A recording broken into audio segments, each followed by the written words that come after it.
अस्सलाम वालेकुम दोस्तों, मेरा नाम है पेंडू बैकाशी और आप देख रहे हैं चौधरी इरफान टीवी। तो हर बार की तरह आपका एक नए वीडियो में स्वागत है। तमाम दोस्तों को वेलकम।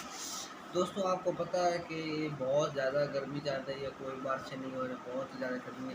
तो आज मैं आपको अल्लाह ताला की एक बहुत बड़ी नेमत के बारे में बताने जा रहा हूँ। एक फल है, फल के बारे में बताने जा रहा हूँ। तो जो लोग हमारे चैनल पे नए हैं वो हमारे चैनल को सब्सक्राइब कर दें और नीचे लगे बेल आइकन को प्रेस करना ना भूलें। तो आज मैं आपको बताऊंगा अंगूर के कुछ चंद अहम और मालूमाती फ़ायदे। ठीक है, तो अंगूर एक नेमत है जो इंतहाई लजीज और बेमिसाल कुव्वत बख्श फल है। अंगूर बहुत ज़्यादा मीठा होता है, ये तो आपको पता ही होगा। ग़िज़ाइयत और तवानाई के खजानों से भरपूर ये फल अंगूर है। इसमें बहुत ज़्यादा ग़िज़ाइयत और तवानाई होती है। अंगूर के इस्तेमाल से मैदे में किसी किस्म की गिरानी पैदा नहीं होती। अंगूर का ज़्यादा से ज़्यादा आप इस्तेमाल करें।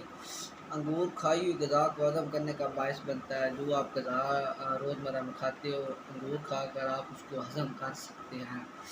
अंगूर जिस्म में ताज़ा खून पैदा करने का सबब बनता है। ताज़ा खून पैदा करने के लिए आप अंगूर खा सकते हैं रोज़ाना। अंगूर आंतों को ताकत देता है और कब्ज़ कुशा होता है। अंगूर आंतों को ताकत देता है और कब्ज़ कुशा होता है। तो ये थे अंगूर के कुछ चंद अहम फ़ायदे। तो इस तरह और फलों के फ़ायदे जानने के लिए इस चैनल को सब्सक्राइब करें और नीचे लगे बेल आइकन को प्रेस करना ना भूलें। तो मुलाकात होगी अगली वीडियो में। अल्लाह हाफ़िज़।